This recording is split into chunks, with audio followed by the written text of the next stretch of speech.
सभी का जैन योग सेशन 10 में स्वागत है। आज हमारे साथ पैनल में जीतू भाई है और हमारा परम पूज्य आचार्य भगवंत हरिभद्र सुरीश्वर जी महाराज साहब वीर जी, जो योग विंशिका ग्रंथ है उसका स्वाध्याय चालू है। तो आज उसी श्रृंखला में हमारा पांचवा स्वाध्याय है और आज हम जैन धर्म में जो पंचांग योग बताए गए हैं उस योग मार्ग को समझने वाले हैं। तो हम स्वागत करते हैं डॉक्टर जितेंद्र भाई का, जो हमें पंचांग योग के बारे में आज बताएंगे। धन्यवाद नील भाई। आपने जैन फाउंडेशन के जैन योग के द्वारा योग सीरीज का प्रारंभ किया है, उसके लिए मैं आपको धन्यवाद देता हूँ। पिछले कई सप्ताहों से आचार्य हरिभद्र सुरेश्वर जी महाराज विरचित योग विंशिका ग्रंथ का स्वाध्याय कर रहे हैं। आचार्य हरिभद्र सूरी, जिन्होंने योग विषय पर जैन धर्म में कई ग्रंथ लिखे हैं, हम पहले देख चुके हैं कि आचार्य हरिभद्र सूरी ने योग विंशिका, योग शतक, योग दृष्टि समुच्चय और योग बिंदु जैसे 4 महत्वपूर्ण योग ग्रंथों की रचना की है। उन्होंने षोडशक में और अन्य ग्रंथों में भी जैन योग के विषय में बहुत कुछ लिखा है। उसका प्रारंभ संक्षेप में देखा जाए तो योग विंशिका से शुरू होता है। प्राकृत भाषा में रचे गए इस ग्रंथ में केवल 20 गाथाओं में 20 गाथाओं में ही आचार्य हरिभद्र सूरी ने जैन योग का सूत्रात्मक शैली में हमारे सामने विवेचन प्रस्तुत किया है। आचार्य हरिभद्र सूरी ने जो जैन योग की व्याख्या करते हुए एक योग को नया आयाम दिया है, नई विचारणा हमारे सामने रखी है। योग का मतलब केवल शारीरिक या मानसिक स्वास्थ्य प्राप्त करने की टेक्निक के रूप में योग को नहीं लिया है। ये बात सही है कि योग की साधना करते हुए, साधना का अर्थ है योग का अभ्यास, योग का अभ्यास करते हुए शारीरिक स्वास्थ्य प्राप्त होता है, निश्चित रूप से प्राप्त होता है। और योग के अन्य अंगों का अभ्यास करते हुए मानसिक स्वास्थ्य भी प्राप्त होता है। तो शरीर, फिजिकल बॉडी और मेंटल यानी माइंड को भी ये योग के द्वारा स्वास्थ्य की प्राप्ति होती है। किंतु योग का लक्ष्य केवल शरीर और मन को स्वस्थ बनाने तक सीमित नहीं है। योग का लक्ष्य तो और भी आगे बढ़ करके आत्मा तक पहुंचना है। मतलब जब तक अंतस्थल तक, यानी कि हमारे अंतर तक हम नहीं पहुंच पाएंगे, तब तक हमारे शारीरिक और मानसिक स्वास्थ्य से कोई विशेष लाभ नहीं मिलेगा। ये नई बात आचार्य हरिभद्र सूरी ने हमारे सामने रखी है। इसीलिए उन्होंने योग की व्याख्या करते हुए कहा कि मोक्षेण योजनात् योगः, जिसके द्वारा हमारा संयोग, हमारा संबंध मोक्ष के साथ होता है, वही योग है। मोक्ष का अर्थ है मुक्ति, मुक्ति का अर्थ है बंधनों से मुक्ति। तो बंधनों से मुक्ति कैसे प्राप्त कर सकते हैं, उसके लिए उन्होंने आशय की बात की। जब तक हमारे आशय शुद्ध नहीं हो सकते, तब तक बाहर की क्रिया कितनी भी अच्छी हो, फिर भी तो उन क्रियाओं से हमें कोई विशेष लाभ प्राप्त नहीं होता है। शारीरिक स्वास्थ्य और मानसिक स्वास्थ्य कभी कभी हमें पुनः बंधनों में बांध सकता है। इसीलिए आचार्य हरिभद्र सूरी कहते हैं कि सबसे पहले आप अपने आशयों को देख करके उसको शुद्ध करने की बात सोचे। हमने आशयों के बारे में आचार्य हरिभद्र सूरि के 5 भेदों के बारे में भी देखा। प्रणिधान, प्रवृत्ति, विघ्न, जय, सिद्धि और विनियोग। ये 5 बातों पर उन्होंने बहुत ही जोर दे करके कहा कि जब तक ये इन 5 आशयों के द्वारा हम हमारे आशयों की शुद्धि नहीं करते हैं, तब तक हमारे योग में विशेष लाभ नहीं होता है। इतना कह करके उन्होंने योग के 2 भेदों को हमारे सामने प्रस्तुत किया, एक क्रिया योग और दूसरा ज्ञान योग। ज्ञान योग और क्रिया योग के बारे में भी हमने पिछली बार संक्षेप में देखा था कि जिन क्रियाओं से हमारा संबंध मोक्ष के साथ जुड़ता है, वो सारी क्रियाएं योग स्वरूप हैं। और जिस ज्ञान से हमारे राग, द्वेष और मोह का विनाश होता है, वह ज्ञान योग स्वरूप है। संसार में योग को 2 विभाग में विभाजित करने की प्रवृत्ति प्राचीन काल से ही प्रसिद्ध थी। मतलब जब योग की बात करते थे तो कुछ लोग कहते थे कि क्रिया के द्वारा हम मोक्ष तक पहुंच सकते हैं, और वैदिक परंपरा में परमात्मा तक पहुंचने की बात की गई है कि हमें योग के द्वारा परमात्मा तक पहुंच सकते हैं। तो परमात्मा तक पहुंचना या आत्म साक्षात्कार करना वो योग का चरम लक्ष्य है। उस चरम लक्ष्य को प्राप्त करने के लिए क्रिया एक साधन बताया। क्रिया के द्वारा मतलब अलग अलग क्रिया, जैसे हम अष्टांग योग की बात करें तो उसमें यम, नियम, आसन, प्राणायाम, वहां तक की जो क्रियाएं हैं वो क्रियात्मक होने के कारण उसको क्रिया योग कहा है। और बाद की जो क्रियाएं हैं, योग के अंग हैं, उसको ज्ञान योग भी कह सकते हैं। वैसे प्राणायाम के बाद प्रत्याहार है। प्रत्याहार को भी कभी कभी हम क्रिया योग में ले जाते हैं और कभी उसको ज्ञान योग में भी ले जा सकते हैं। हमें ज्ञान योग की व्याख्या इस तरह समझनी है कि जिस ज्ञान से हम बंधनों से मुक्त हो सके वही ज्ञान ज्ञान है। वैसे ज्ञान को भारतीय परंपरा में ज्ञान कहा है।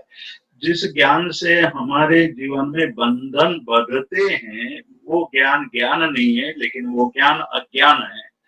वैसे ज्ञान की अपेक्षा हमें वो ज्ञान प्राप्त करना चाहिए जिस ज्ञान से हमारे बंधन नष्ट हो, हम मुक्ति के साथ जुड़ सके और मुक्ति पा सके। ऐसे इसीलिए सांख्य जैसे मार्ग, भारतीय परंपरा में जो विभिन्न मार्गों की बात आती है उसमें एक सांख्य नाम का दर्शन है। तो सांख्य दर्शन ये कहता है कि आत्मानं विद्धि, आत्मा को जानो। और कोई जानने और कुछ जानने की अपेक्षा जब आप आत्मा को जान लोगे तो आत्मा को जानने से पुरुष को जानना, आत्मानं विद्धि मतलब पुरुष, 2 तत्व माने गए हैं, प्रकृति और पुरुष। उसमें से पुरुष को जान लेंगे, पुरुष का सही स्वरूप जान लेंगे तो प्रकृति से मुक्त हो पाएंगे, प्रकृति का जो बंधन है वो छूट जाएगा। जैन परंपरा में हम पुरुष मतलब आत्मा है और प्रकृति मतलब कर्म प्रकृति है।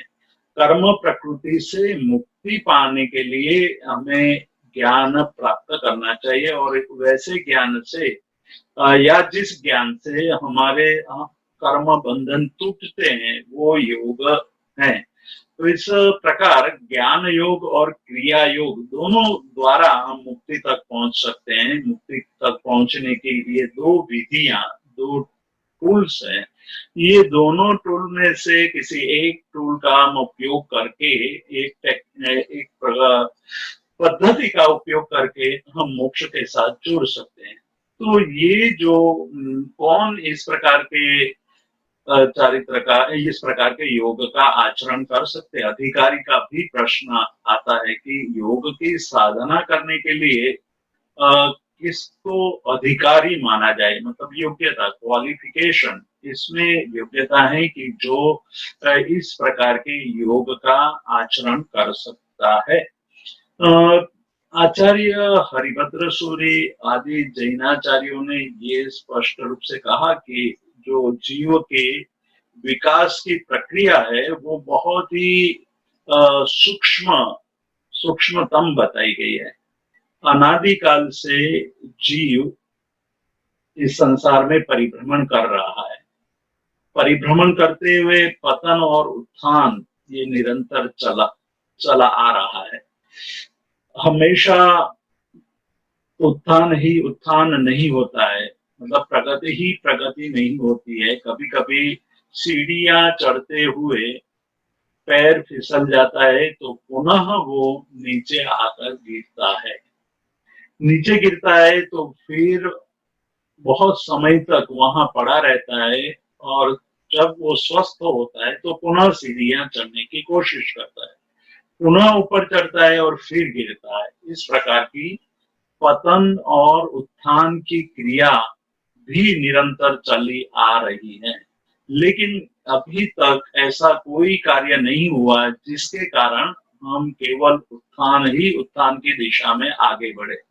तो ये पतन उत्थान की प्रवृत्ति करता हुआ जीव कहाँ से उन्होंने प्रारंभ किया और आज यहाँ जो पहुंचा है, उस बीच अनेकानेक जन्मों अनंत अनंत जन्म बीत चुके हैं। वो अनंत अनंत जन्म के दौरान कौन सी बहुत बड़ी सिद्धियां हासिल की है, जिसको ये कह सकते हैं कि कौन से आयाम उन्होंने या कौन सी सिद्धियां उन्होंने प्राप्त की थी।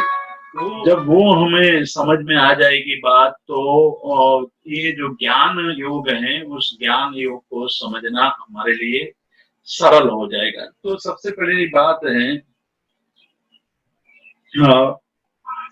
हम लोग उसको जब समझेंगे तो बात पता चलेगी कि हमारे सामने क्या क्या प्रश्न आ सकते हैं, किस प्रकार के हम लोग प्रवृत्ति करके आगे बढ़े हैं।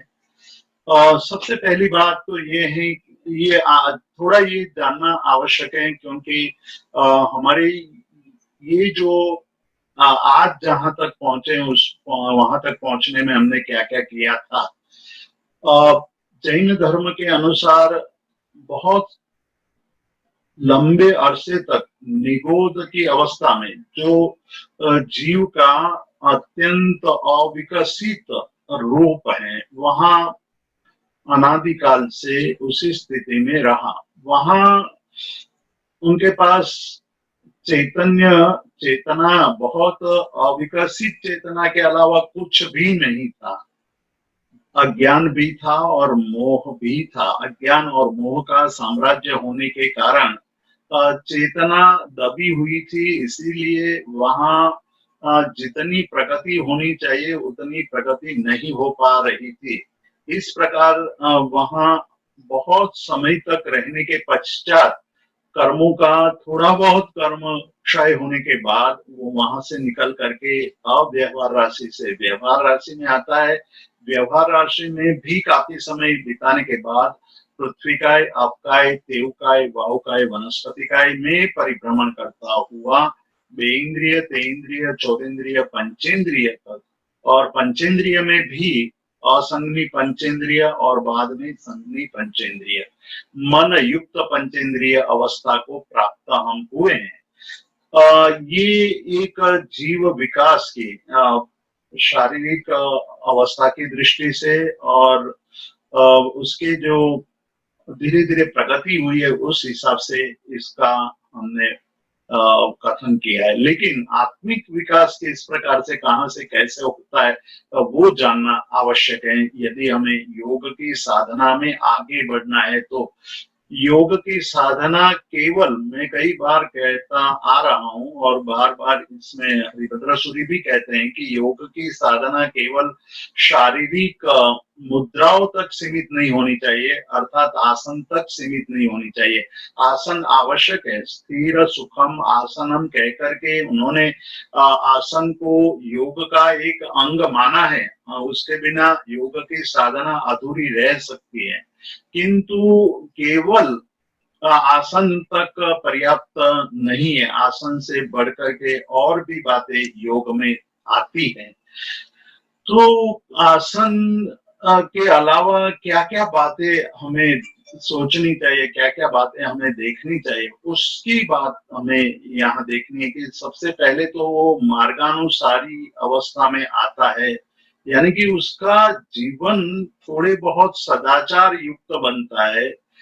उनको लगता है कि अब मुझे कुछ अच्छे कार्य करने चाहिए, सत्य का हमें मार्ग अपनाना चाहिए, अहिंसा का पालन करना चाहिए, झूठ नहीं बोलना चाहिए, ब्रह्मचर्य का पालन करना चाहिए, परिग्रह नहीं करना चाहिए। इस प्रकार की अति सामान्य समझ वहां पैदा होती है और मार्गानुसारी मार्ग के अनुसार जीने की प्रवृत्ति होती है। यहाँ जो सबसे पहला परिवर्तन आया है वो आया है कि मन को सरल बनाने की कोशिश, ट्रांसपेरेंट।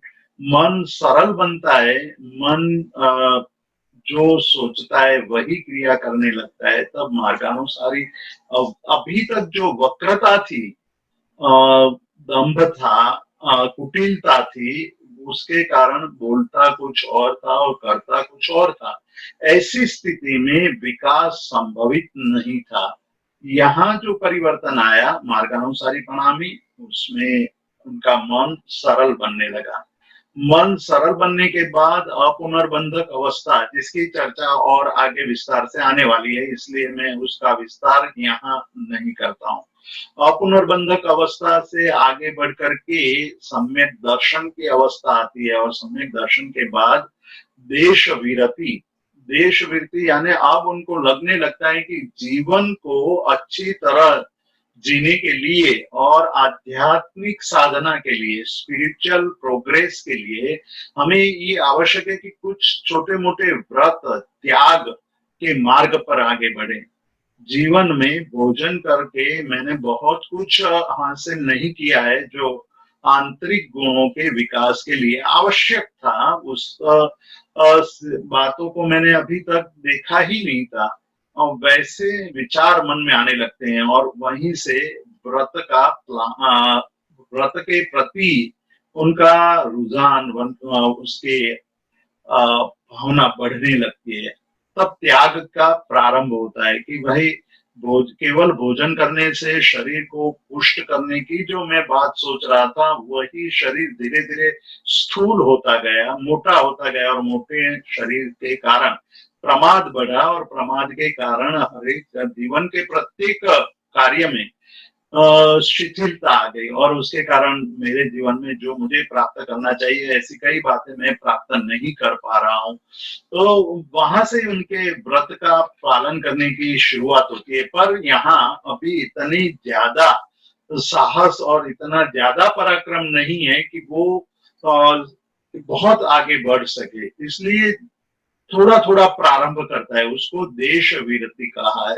और जब देश विरति में भी उनको लगे कि यही मार्ग सत्य है, इसके बिना कोई कल्याण का मार्ग नहीं है, तब वो सर्ववृत्ति की तरफ आगे बढ़ता है। तो देश वृत्ति और सर्ववृत्ति, सर्ववृत्ति में वो सर्वथा त्याग करके केवल आत्मा, मतलब केवल अपने आत्मा को देखने की, आत्मा को प्राप्त करने की, आत्मा में रहने की कोशिश करने की प्रारंभ कर देता है। तो ये जो बात हुई, ये बात सर्ववृत्ति की हुई। तो जब सर्ववृत्ति आती है, संयम ग्रहण कर लेता है, तब जीवन में प्रगति, आध्यात्मिक प्रगति बहुत तीव्र गति से होने लगती है।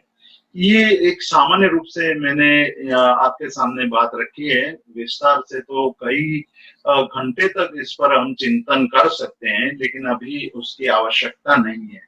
यहाँ जो क्रिया रूप और ज्ञान स्वरूप जो योग, दो योग बताए, उस दोनों योग में ये देश वृत्ति और सर्ववृत्ति धारी संयमी साधक होते हैं, उसमें दोनों प्रकार के योग संभवित है। मतलब कि योग के लिए योग का संबंध उन्होंने संयम के साथ जोड़ा। ये एक बहुत महत्वपूर्ण जैन योग की विशेषता है। पतंजलि ने योग को शुरुआत में जो यम नियम में व्रत के साथ जोड़ा है, लेकिन इतनी सूक्ष्मता से नहीं जोड़ा है। यहाँ योग की बात कह करके उसके अधिकारी के रूप में ये बात बताई कि योग्यता उसी में है, वही योग्य व्यक्ति है जो योग की साधना कर सकता है, जिसमें कहीं ना कहीं त्याग की भावना जागृत हो चुकी है। वो कुछ छोड़ने के लिए तैयार है। मतलब आज तक जीव यानी मनुष्य जो साधक आज तक केवल ग्रहण करने की अपेक्षा से जीवन जीता था, इकट्ठा करने की अपेक्षा से जीवन जीता था, संग्रह करता जा रहा था और संग्रह करते करते अपने को वो बहुत भरा भरा मानने लगा था। जैसे उपाध्याय यशोविजय जी ने ज्ञानसार अष्टक के प्रथम अष्टक में ही ये बात कही है कि संसार के महत लोग, मतलब अधिक संख्या में ये ही मानते हैं कि बाहर से पूर्ण होना ही पूर्ण है। मतलब बाहर से पूर्ण होने का मतलब है कि भौतिक साधनों की प्राप्ति में लगे रहना, और जैसे जैसे भौतिक सामग्री की प्राप्ति होती जाए वैसे वैसे अपने को पूर्ण होता हुआ मानने लगता है। लेकिन क्या यह सत्य है? क्या यही हमारा पूर्णत्व का लक्ष्य है? और ये ऐसी पूर्णता क्या सच्ची पूर्णता है? इस प्रकार के प्रश्न साधक अपने सामने प्रस्तुत करता है, तब उनके अंतर चक्षु खुलता है और वो देखता है कि मुझे जब बाहर से पूर्ण होने का मन हुआ तब मैंने बाहर की चीज वस्तुओं को एकत्र करते हुए अपने आप को भरने का प्रयास किया, लेकिन जैसे जैसे वस्तुएं भरती गई, मतलब बढ़ती गई, वैसे वैसे मैं अपने आप को बहुत ज्यादा खाली महसूस करने लगा। मतलब मैं जितनी भी वस्तुएं हमारे पास आती गई वैसे वैसे हमें अधिक से अधिक वस्तु प्राप्त करने का मन बनता गया, और एक समय ऐसा आ गया कि बहुत सारी चीजें प्राप्त हो गई, जीवन पूरा बीत जाए तभी कोई चीज और अधिक चीजों की आवश्यकता न रहे तब भी हमें ये लगने लगता है कि अभी भी कुछ नहीं मिला है, अभी और अधिक होना चाहिए। ऐसी वृत्ति से कभी योग के मार्ग में आगे नहीं बढ़ सकते हैं। और ऐसे साधक योग, बाहर के योग को करता हुआ भी अपने आप को अंदर से खाली ही महसूस करने लगता है। जब उस सारी सामग्रियों की प्राप्ति के पश्चात भी अपने आप को जब खाली महसूस करते हैं और वो थोड़ा बहुत भी जग जाता है, तब उनको ये पता चलता है कि बाहर की सामग्री से मैं भटक रहा हूँ, बाहर की सामग्री प्राप्त होने के पश्चात भी मैं पूर्ण नहीं हो पाया हूँ। इसीलिए कहा कि अपूर्य पूर्यमाणस्तु पूर्यमाणस्तु हीयते, अपूर्ण पूर्णता में पूर्यमाणस्तु हीयते। पूर्ण और अपूर्ण की व्याख्या करते हुए उन्होंने कहा कि जो अपने आप को बाहर की वस्तु से पूर्ण करने की कोशिश कर रहा है वो तो अपूर्ण ही है, अपूर्ण ही रहता है, वो कभी नहीं भरता है, उसको भरा नहीं जा सकता है। लेकिन जो अपने को खाली ही रखना चाहता है, वो ये मानता है कि मैं तो खाली ही हूँ, अपूर्ण ही हूँ, और अपूर्णता में मुझे पूर्णता खोजनी है, तो वो पूर्ण हो सकता है। मतलब जब अंदर से आप अपने आप को बाह्य पूर्णता को छोड़ करके अंदर की पूर्णता प्राप्त करने की कोशिश करेंगे तो पूर्णता की दिशा में आगे बढ़ सकेंगे। तो योग हमारी आंतरिक पूर्णता की तरफ ले जाने वाली एक क्रिया है, ये एक साधना है। ये बात हमें याद रखनी है, और वही बात को उन्होंने शास्त्रीय पद्धति में इस तरह प्रस्तुत किया कि मोक्षेण योजना योग, मोक्ष के साथ जुड़ना वही योग है। तो ये योग किस प्रकार से हो सकता है? यदि उसके योग्य व्यक्ति केवल देश चारित्र और सर्व चारित्रधारी आत्मा ही है, वैसे साधक ही योग को सही ढंग से प्राप्त कर सकते। तो योग किस प्रकार का है, योग किसे कहते हैं, योग के कितने प्रकार हैं, उसकी बात जैन धर्म अलग ढंग से करता है। जैन धर्म कहता है कि सबसे पहला योग है अध्यात्म। सबसे पहले अध्यात्म आना चाहिए। जब अध्यात्म की स्पिरिचुअलिटी की बात करते हैं कि जब अंदर से अध्यात्म, अ, सारी क्रियाएं, सभी क्रियाएं आत्म केंद्रित, आत्मा को लक्ष्य में रख करके करना, मतलब जब हम को आत्मा को लक्ष्य में रख करके क्रिया करते हैं तो हमारा जीवन पूरा बदल जाता है। यहाँ जो व्याख्या की है, बहुत अद्भुत व्याख्या की है, अध्यात्म किससे कहते हैं। अध्यात्म की व्याख्या बहुत लोगों ने और प्रत्येक भारतीय धर्मों ने अपने अपने ढंग से की है। यहाँ आचार्य हरिभद्र सूरी अध्यात्म की व्याख्या करते हुए कहते हैं कि अध्यात्म वह है कि जिन्होंने अपने उचित व्रतों का स्वीकार किया है, यानी शरीर से व्रतों का पालन हो रहा है, जितना भी हो सकता है उतने व्रतों का पालन करें, और व्रतों का पालन करते हुए मन में मैत्री आदि भाव परिपूर्ण रूप से भरे हुए होने चाहिए। यानी मैत्री आदि से हम जानते हैं कि मैत्री, प्रमोद, करुणा और मध्यस्थ, ये चार भाव लेने हैं।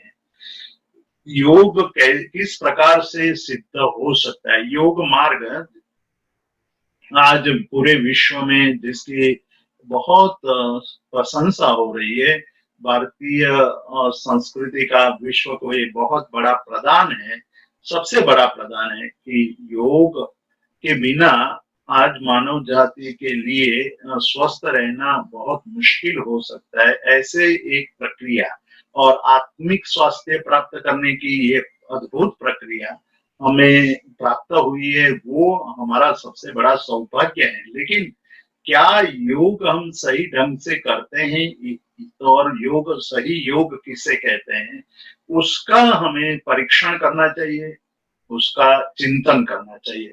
तो आचार्य हरिभद्र सूरी ने कहा कि सबसे पहला योग का अंग तो अध्यात्म है। अध्यात्म के बिना और आगे की सारी साधनाएं अधूरी हैं। मतलब कि आप बहुत सारे आसन कर लो, शीर्षासन सिद्ध कर लो। शीर्षासन आसनों में सबसे बड़ा कठिन आसन माना गया है, इसीलिए आसनों की बात जब चलती है तो आसन 84 आसन बताए गए हैं, और 84 आसनों में श्रेष्ठ आसन या आसनों का राजा के रूप में शीर्षासन को माना गया है। मतलब मस्तिष्क के आधार पर खड़े और शरीर को स्थिर करना, मतलब माथे को जमीन पर रख करके अपने पूरे शरीर को उल्टा कर देना, पैर ऊपर मस्तक नीचे, ये शीर्षासन है। वो शीर्षासन अत्यंत कठिन है, वो शीर्षासन भी सिद्ध कर ले, यानी कि आधे आधे घंटे तक शीर्षासन में स्थिर रहे, ऐसी स्थिति वाला साधक भी यदि अध्यात्म नहीं है तो उसके शीर्षासन की साधना व्यर्थ है। और आसनों तो उसके बाद बहुत सरल आसन है, इसलिए और आसनों की चर्चा यहाँ नहीं करते, केवल शीर्षासन की चर्चा करते हैं कि अध्यात्म नहीं है आपके अंदर, ये सारे आत्म भाव नहीं है, तो आप जो भी क्रिया कर रहे हैं, आसन आदि कर रहे हैं, प्राणायाम आदि कर रहे हैं, तो वो अधूरे हैं। इसीलिए कहा कि भाई अध्यात्म चाहिए। अध्यात्म में क्या आता है? तो व्रत आदि। व्रत आदि का मतलब है कि आपके जीवन में थोड़ा बहुत त्याग होना ही चाहिए। यदि आप आसन करके बहुत ज्यादा भोजन आदि करने लगेंगे तो आसन का लाभ प्राप्त नहीं हो पाएगा। मन को भी स्वस्थ करना है, और मन के स्वास्थ्य के लिए मैत्री भाव, जगत के सभी जीवों के प्रति मैत्री भाव, प्रमोद भाव दूसरा भाव है। दूसरा भाव हमें ये कहता है कि हमारे से अधिक गुणों वालों के प्रति हमारे मन में प्रमोद, आनंद का भाव होना चाहिए। सामान्य रूप से दूसरे के विकास को देख करके हमारे मन में ईर्ष्या भाव पैदा होता है, वो ईर्ष्या भाव पैदा नहीं होना चाहिए। परंतु हमारे मन में उसको देख करके आनंद होना चाहिए, और जब इस प्रकार का आनंद होता है तो हम उनके जैसे बनने की कोशिश करते हैं और हमारे अंदर एक भूमिका का निर्माण होता है जो उस प्रकार के गुणों को प्राप्त करने में निमित्त बनती है, वो भूमिका निमित्त बनती है। ऐसी भूमिका होनी चाहिए। करुणा, दुखी जीवों को देख करके मन में करुणा होनी चाहिए कि मैं उन लोगों के दुखों को दूर करूं, मेरे यथाशक्ति में कोशिश करूं, मैं उन लोगों के दुखों को समाप्त कर सकूं। और मध्यस्थ भाव मतलब न राग की तरफ झुकना है, न द्वेष की तरफ झुकना है, मध्यस्थ मध्य में रह करके अपने चित्त को शांत रखना है। ये जो भाव, चार भाव, मैत्री, प्रमोद, करुणा और मध्यस्थ, बहुत ही उत्तम कोटि के ये भाव हैं। और बौद्ध धर्म में तो इसके लिए ये कहा कि यह ब्रह्म विहार है। ये चार भाव ब्रह्म विहार, कितना ऊंचा उसका दर्जा दिया कि जिस प्रकार से ब्रह्मलोक में विहार करने का अवसर मिलता है वो एक अद्भुत अनुभूति होती है। उसी प्रकार यदि हमारा मन मैत्री, प्रमोद, करुणा और मध्यस्थ भाव से जुड़ा हुआ है तो हम लोग ब्रह्म में जो आनंद प्राप्त करते हैं वही आनंद हम मनुष्य लोक में भी प्राप्त कर सकते हैं। तो अध्यात्म की बात, पहला योग का पहला चरण, योग का पहला अंग जिस प्रकार से अष्टांग योग है उसी तरह पंचांग योग, मैंने इसका नाम दिया है पंचांग योग। तो ये पंचांग योग का पहला चरण, पहला अंग है अध्यात्म। और अध्यात्म की व्याख्या करते हुए ये कहा कि आपके मन में थोड़े बहुत त्याग के, व्रत के संस्कार जागृत होने चाहिए। उस जागृति के साथ साथ मन के अंदर मैत्री, प्रमोद, करुणा, मध्यस्थ भाव होना चाहिए। ये मन के विकारों को शांत करता है। दूसरी बात, जब पतंजलि भी इस बात को लेते हैं, जब जैसे बुद्ध ने अपने धर्म में इन चार भावों को ब्रह्म विहार कहा है, उसी प्रकार यहाँ पतंजलि ये कहते हैं योग सूत्र में कि मैत्री, करुणा, मुदिता, उपेक्षाणाम पुण्य पुण्य सुख दुख पुण्य पुण्यानाम भावना चित्त प्रसादनम, कि चित्त को प्रसन्न करना है, चित्त को आनंदित करना है, जो हमारा लक्ष्य है। आज जो हमारी सबसे बड़ी बीमारी है वो मन की बीमारी है। मन बीमार है इसीलिए शरीर बीमार पड़ता है। भोजन की कोई कमी नहीं, अच्छे से अच्छा भोजन करने वाला भी दुखी है, रोगी है। उसका कारण मूल है वो मन है। मन के अंदर पड़े हुए विचार जो ईर्ष्या के भाव हैं, क्रोध के विचार है, लोभ और मान और माया के विचार हैं, वही विचार, वही मन के विचार धीरे धीरे धीरे अंदर पड़े हुए इन विकारों के कारण सड़न पैदा होती है। और वो सड़न धीरे धीरे शरीर में मूर्त रूप में रोग के रूप में प्रकट होती है। तो जिनके मन में विचारों में मैत्री आदि भावना है, भावना तश्चित्त प्रसादनम, पतंजलि योग सूत्र में ये बहुत बहुत स्पष्ट कह रहे हैं कि मैत्री, प्रमोद, करुणा और उपेक्षा भाव, मैत्री, मुदिता, करुणा, उपेक्षाणाम भावना तश्चित्त प्रसादनम, चित्त की प्रसन्नता बढ़ती है। इसीलिए जब हम प्रतिक्रमण वगैरह करते हैं तो वहां मैत्री भाव की बात करते हैं कि खामे में सत्व जीवे सव्वे जीवा खमंतु में नीति में सत्व भूयेषु। इस जगत में जितने भी जीव हैं जिनका संबंध वर्तमान में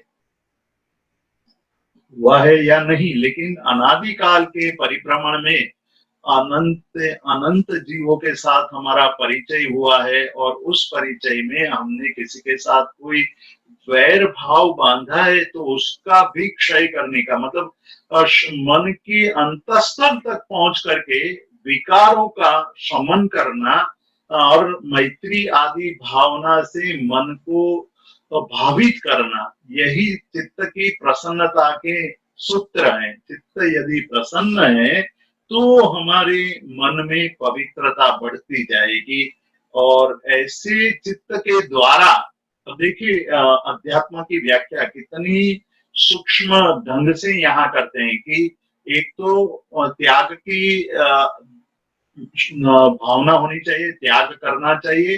त्याग करते हुए शरीर को उन्होंने अपने संयमित किया हो, मतलब शरीर पर प्रभुत्व प्राप्त किया हो।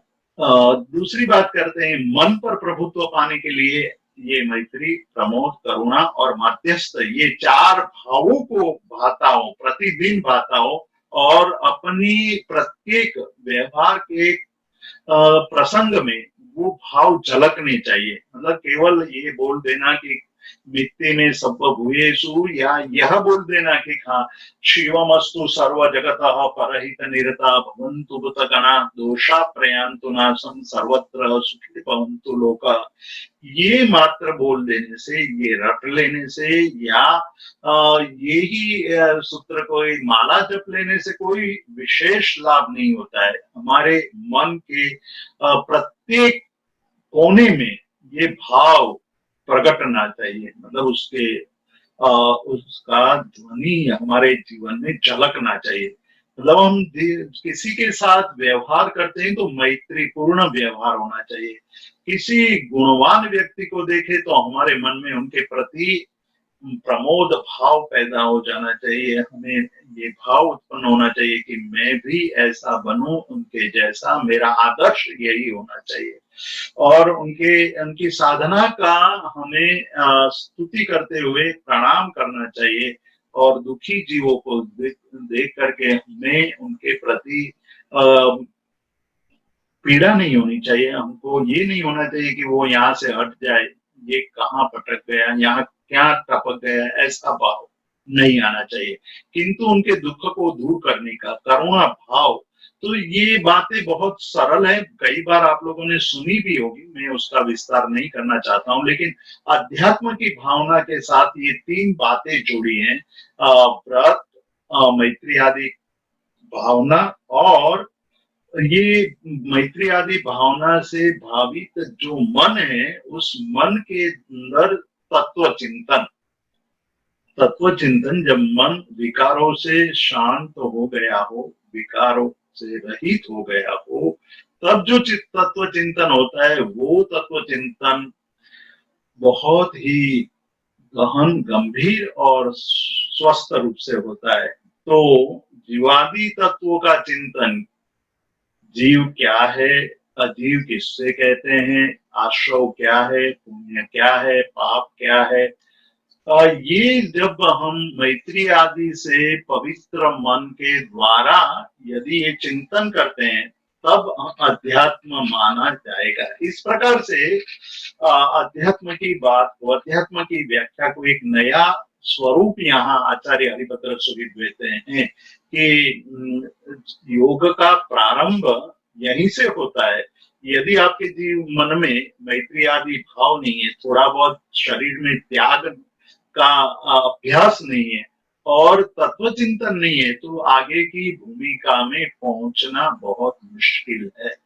अब उसको और ढंग से हम सोचे तो व्रत के द्वारा हम शरीर पर कंट्रोल पा लेते हैं। शरीर के कई जो रोग हैं, वो रोग हम थोड़ा संयम करने से उस पर प्रभुत्व प्राप्त कर सकते हैं। मनोविकारों को मैत्री आदि भावना से रोक सकते हैं, और तत्व चिंतन के द्वारा हमारे मन के अंदर जो और विचार चलते हैं, उस विचारों को हम रोक सकते हैं।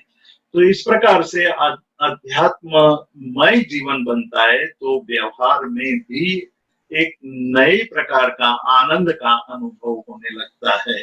तो योग का जो ये प्रारंभ यहाँ माना गया है, वो एक अलग ढंग से हमारे सामने रखा कि योग यदि इस प्रकार से किया जाता है तो बहुत बड़ी साधना, बहुत बड़ी सिद्धि हो सकती है।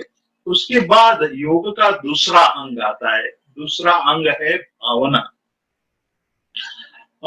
भावना शब्द हमारे सामने एक मन का चिंतन के रूप में हमने दिया है। हम जानते हैं कि हमारे मन के अंदर जो भाव उत्पन्न होते हैं उस भाव को ही भावना कहा है। और जब भावना की बात सुनते हैं तो जिन्होंने तत्व का अभ्यास किया है या जिन्होंने तत्वार्थ सूत्र का अभ्यास किया उनके सामने ये बात आती है कि भावना मतलब 12 भावना, अनित्य, अशरण, संसार, एकत्व, अन्यत्व, शुचित्व, आश्रव, संवर, निर्जरा, धर्म, लोक, बोधि, धर्म, लोक, दुर्लभ, बोधि, दुर्लभ, और धर्म सुवाख्यात, धर्म में अच्छी तरह कहे हुए तत्व। ये सारे का चिंतन करना ही भावना है, ऐसा हम मानते हैं। ये भावना की तात्विक व्याख्या हुई, सैद्धांतिक व्याख्या हुई। तो उमा स्वाति जी जब भावना की व्याख्या करते हैं तब कहते हैं कि तत्वानुचिंतनम अनुप्रेक्षा, तत्व का चिंतन करना ही अनुप्रेक्षा है। अनुप्रेक्षा अर्थात बार बार उसका चिंतन करना। यहाँ अलग ढंग से आचार्य हरिभद्र सूरी योग को लक्ष्य में रख करके, क्योंकि योग ग्रंथ है, योग की बात कर रहे हैं, योग किस तरह से सिद्ध हो और अंत में योग के द्वारा जो हमारी साधना जितनी तीव्र गति से आगे बढ़ती है, इतनी तीव्र गति से कि जब आप इस प्रकार से इसमें जो टेक्निक बताई गई है हम देखेंगे आगे चल करके, ये योग विंशिका के जितने श्लोक होते जाएंगे वैसे वैसे हम योग के गहन विषय में प्रवेश करते जाएंगे और हम देखेंगे कि केवल 20 श्लोक में हमें मुक्ति की तरफ प्रयाण करने में कितना ये मार्गदर्शक बन सकता है ये ग्रंथ, वो बात करेंगे। तो पहली बात तो अध्यात्म के द्वारा हमने जो कुछ प्राप्त किया है उसको आगे बढ़ाने की बात है। दूसरा चरण आता है, योग का दूसरा चरण या योग का दूसरा अंग है, वो दूसरा अंग भावना है। यहाँ भावना का अर्थ है कि हमने अध्यात्म द्वारा जो स्थिति प्राप्त की है, अध्यात्म में व्रत आ गया है, अध्यात्म में मैत्री प्रमोद करुणा मध्यस्थ भाव आया है और अध्यात्म में तत्व चिंतन आया है। ये तीन बातें अध्यात्म में आई है। तो ये अध्यात्म को ही बढ़ाना वही भावना है। अब साधक के मन में ये बात आ जाती है कि मैं अपने जीवन में जो मुझे ये तीन बातें प्राप्त हुई है, तीन चीजें प्राप्त हुई, उसको मैं कैसे बढ़ाता जाऊं। एक विद्यार्थी जब विद्या के अर्जन में, विद्यार्थी का अर्थ है विद्या का अर्थी यानी विद्या को अर्जन करने वाला, वो विद्यार्थी जब उनको ये पता चलने लगता है कि विद्या के द्वारा ही मैं अपने जीवन को सुखी कर सकता हूँ, तो रातों की रातों जगता है। वो सब कुछ छोड़ करके लाइब्रेरी में बैठा रहता है, पढ़ता है, किताबें पढ़ता है, रात भर पढ़ता है। कई बार तो एक एक सप्ताह तक घर पे नहीं जाता है, किसी को फोन नहीं करता है। ये साधना इसलिए कर रहा है कि भावी भविष्य वो निर्मल और भविष्य सुखी बनाना चाहता है। तो सुखी जीवन बनाने के लिए कितना बड़ा परिश्रम करना पड़ता है।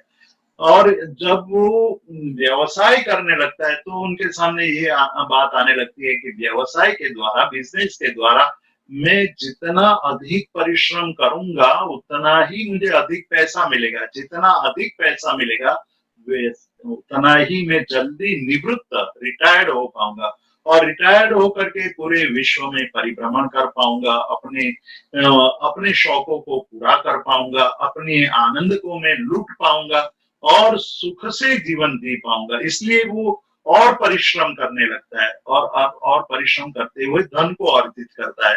धन अर्जित करने के बाद वो और तरह से जीवन जीता है, लेकिन उनकी जो ये प्रक्रिया निरंतर चालू रहती है। तो व्यक्ति का एक स्वभाव बन जाता है कि प्रयत्न करते रहो, जहां हमें जितना चाहिए उससे अधिक पाने की कोशिश करता है। आध्यात्मिक मतलब कि स्पिरिचुअल फील्ड में उससे अलग बात हो जाती है। मन के अंदर जो भाव उत्पन्न हुए उसकी वृद्धि कैसे हो, वो साधक हमेशा सोचता है कि मैंने जो मैत्री, प्रमोद, करुणा और मध्यस्थ भाव मन में जाने हैं, वो केवल जानने के लिए नहीं है, जानना ही मेरे लिए पर्याप्त नहीं है, मेरे जीवन में उसका स्थान होना चाहिए। तो स्थान तब हो सकता है कि वो निरंतर उसका अभ्यास करे। अभ्यास करने के बाद जब वह भावना के स्टेज में आता है तो उनको लगता है कि नहीं, ये इसमें वृद्धि भी होनी चाहिए। तो मैत्री की बात करें तो पहले तो अपने जितने स्वजन है उसमें मैत्री भाव, फिर आगे बढ़कर के अपने परिवार में मैत्री भाव, फिर अपने ज्ञाति में परिवार मैत्री भाव, फिर पूरे जहां हम रहते हैं उस विस्तार में जितने लोग रहते हैं उनके प्रति मैत्री भाव, और धीरे धीरे आगे बढ़ते हैं पूरे नगर में मैत्री भाव, फिर पूरे राज्य में मैत्री भाव।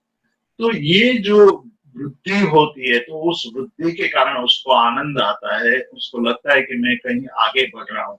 वैसी ही भावना यहाँ भावना नाम के दूसरे अंग में बताया कि प्रतिदिन और रोज वो अपने मन के अंदर जा करके देखेगा कि आज मेरे मैत्री, प्रमोद, करुणा आदि भाव, मेरे चित्त की वृत्तियों का भाव बढ़ते जा रहा है या कम होते जा रहा है। मैंने मैत्री आदि भाव सीख लिए, लेकिन वो केवल सीखने तक ही सीमित रहे या आचार में आए या नहीं आए।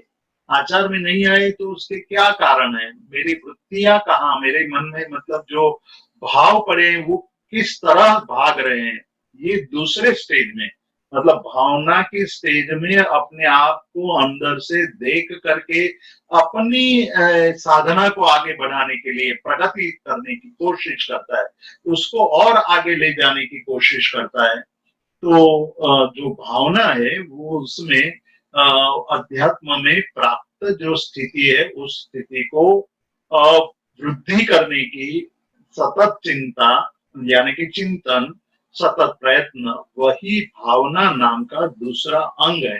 भावना नाम के दूसरे अंग में एक और बात बढ़ती है कि जब भावना नाम के अंग के अंदर प्रवेश करता है, ये जैन योग अंग, जो जैन योग के अलग अलग अंग हैं, उसमें ये दूसरा अंग है, दूसरा स्टेज है। ये दूसरे स्टेज में मन के भावों की वृद्धि की चिंता करता है, मतलब पर निरंतर वो अपने भाव को बढ़ाने की कोशिश करता है। दूसरी बात भी है कि हमारी जो वृत्तियां हैं, अंदर जो मन में विचार आ रहे हैं, बार बार विचार आ रहे हैं, मन विचार के बिना रह नहीं सकता है। मन के अंदर विचार आते हैं तो हम विचारों को देखेंगे, विचारों का अवलोकन करेंगे तो हमें पता चलेगा कि कितने सारे विचार आते हैं। कहीं बैठे हैं तब भी विचार हैं, सोने की तैयारी करते हैं तब भी विचार हैं, उठते हैं तो भी विचार हैं। विचार के बिना मन रह नहीं सकता है, निर्विचार नहीं है मन। और सो जाने के पश्चात हमारा अजागृत मन, सबकॉन्शियस माइंड, वो भी जब सक्रिय तो रहता ही है निरंतर, तो स्वप्न के रूप में विचार हमारे जागृत हो जाते हैं, तो वहां भी विचार है, विचार ही विचार, एक पूरे विचारों से भरा हुआ ये हमारी खोपड़ी है। उस खोपड़ी में निरंतर विचार विचार विचार विचार का एक सागर अंदर भरा पड़ा है, उसको शांत प्रशांत करना है। प्रशांत करने के लिए सबसे पहले तो जो वृत्तियां हैं हमारी, उस वृत्तियों का अवलोकन करना पड़ेगा। हमारे विचार कहाँ कहाँ भागते हैं और वो विचार जहां जाते हैं वो सही है या गलत है, वो हमारे जीवन में उपयोगी है या अनुपयोगी है, वो विचार नहीं करे तो हमें क्या फर्क पड़ता है। इस प्रकार से विचारों को एक मोड, एक दिशा देने की बात है। तो पहले तो जो अशुभ विचार हमारे मन में है उस विचारों को शांत करने की, मतलब उसमें असारता देखना, उसमें निरर्थकता देखना। जब हमें कोई चीज में असारता का बोध हो जाता है तो वो अपने आप निकलने लगती है। जब तक हमारे घर में हमें कोई चीज असार नहीं लगती है तब तक हम उसको पकड़ कर बैठते हैं। मैं कई बार कहता हूँ कि हमारे घर में जब मान लो कोल्ड ड्रिंक्स की बोतल आती है, कोक या पेप्सी या लिम्का या थम्स अप की बोतल आती है, तो हमारी बहनें हैं या हम लोग हैं वो सोचते हैं कि हमने ये कोल्ड ड्रिंक्स तो पी लिया है, लेकिन ये बोतल फेंकनी नहीं चाहिए, उसको साफ करके रखो, कभी काम में आएगी। और ऐसे इकट्ठे करते करते पूरा एक कबाड़, एक अलमारी भर जाती है, इतनी सारी बोतल हो जाती है। फिर हमें लगता है कि अरे ये तो निरर्थक है, ये क्यों मैं इकट्ठी कर रहा हूँ, जब चाहिए तब मिल जाती है, तो उसको इकट्ठा करना अच्छा नहीं है। तब वो उसकी असारता का भान होने लगता है। जब असारता का भान होता है तो तुरंत हम निकालने की कोशिश करने लगते हैं। तब हम उसको कूड़े करकट में डाल करके, डस्टबिन में डाल करके बाहर रख देते हैं। जब तक हमें उसमें सार दिखाई देता है तब तक हमको उसको ग्रहण करते जाते हैं। जब तक वही चीज, ये मेंटल स्टेज में भी वैसा ही है। जब तक हमें विचारों में सार दिखाई देता है तब तक हम विचारों का संग्रह करते जाते हैं। जब वही विचार हमें निरर्थक लगने लगते हैं तब उस विचारों को हम निकालने लगते हैं, छूट जाता है, टूट जाता है, गिर जाता है विचार। तो विचारों को दूर करने के लिए उस विचारों की असारता को हमें खोजना होगा, हमें देखना होगा, हमें उसका परीक्षण करना होगा। जब विचारों की असारता का बोध हो जाएगा तो विचार अपने आप गिरने लगेंगे। धीरे धीरे निरर्थक विचार अटक जाएंगे, निरर्थक विचारों का अंत आ जाएगा, और जो सार्थक विचार है वो हम करने लगेंगे। तब वहां हमारी वृत्तियों का निरोध होने लगेगा।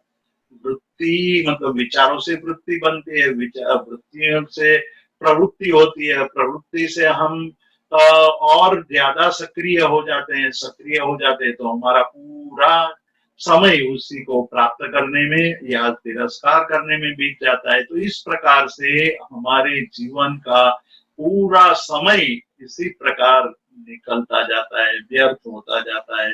उसमें से मार्ग निकालने के लिए ये कहा कि हमारी जो वृत्तियां हैं उसका संशोधन करना है, हमारे अंदर मन के अंदर पड़ी हुई वृत्तियों का निरोध करना है। तो बीज तो बना है वो मैत्री आदि भाव, मैत्री, प्रमोद, करुणा और माध्यस्थ भाव, इसीलिए उनको धर्म बीज कहा है। कि वो यदि हमारे मन में है, प्रति क्षण प्रत्येक जीव के प्रति मैत्री भाव, गुणवान के प्रति प्रमोद भाव, दुखी जीवों के प्रति करुणा भाव और क्लिष्ट है ऐसे जीवों के प्रति माध्यस्थ भाव, ऐसा भाव, ऐसे भाव को धर्म बीज कहा है। और भावना के स्टेज में वही धर्म बीज को अंकुरित करके बढ़ाना है।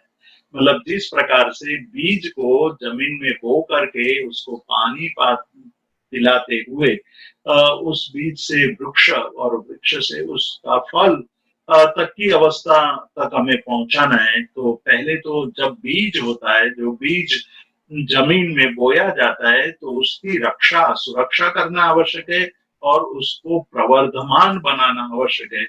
जब वो अंकुरित हुआ, जब वो बीज बोया जाता है तो बीज में से अंकुर होता है, और धीरे धीरे अंकुर होता है तो बहुत कोमल होते हैं, वो अवस्था बहुत कोमल है, बहुत छोटे से प्रयास से उसको नष्ट किया जा सकता है, बहुत जल्दी नष्ट हो जाता है। तो जब हमारे अंदर मैत्री, प्रमोद, करुणा और मध्यस्थ भाव बीज स्वरूप में पड़े हुए हैं तब तो वो तुरंत नष्ट हो सकता है। एक तरफ हमारे सामने राग, द्वेष और मोह की आंधी लगी हुई है, तो वहां यदि हम जागृत नहीं रहेंगे तो ये धर्म बीज यानी मैत्री, प्रमोद, करुणा, मध्यस्थ भाव तुरंत विलीन हो सकते हैं राग द्वेष की आंधी के सामने। तो वो उसको हमें सुरक्षित रखना है। ये भावना रूपी दूसरे अंग का कर्तव्य है। उसमें हमें इतनी सजगता बनानी है कि उस सजगता के कारण हमारे अंदर जो मैत्री, प्रमोद, करुणा, मध्यस्थ भाव है वो अंकुरित हो जाए, और अंकुरित हो जाए उसके बाद उसका पोषण करते हुए पौधा बने, पौधे से वो छोटा वृक्ष बने, छोटे वृक्ष बड़ा वृक्ष। जब बड़े वृक्ष बन जाता है तो फिर हमें बहुत चिंता नहीं रहती है। तो इस प्रकार से हमारे भावों की वृद्धि करना और चित्त की वृत्तियों का शमन करना, ये दूसरा योग का अंग है। अब हम आगे जो और तीन अंग हैं बहुत महत्वपूर्ण है। ये कक्षाएं भिन्न भिन्न कक्षाएं आध्यात्मिक विकास की और योग की योग विकास की कक्षाएं, उसकी चर्चा हम आने वाले समय में करेंगे। दो अंग की बात यहाँ समाप्त होती है, तीसरे अंग की बात हम अगले सप्ताह करेंगे। Thank you so much Jeetu भाई। आज आपने बहुत ही सुंदर पंचांग योग में से दो योग की बात बताई और साथ ही चार भावनाओं के ऊपर बहुत ही सुंदर विवेचन और विश्लेषण आपने किया। किसी को कोई प्रश्न है तो चैट विंडो के अंदर टाइप करें।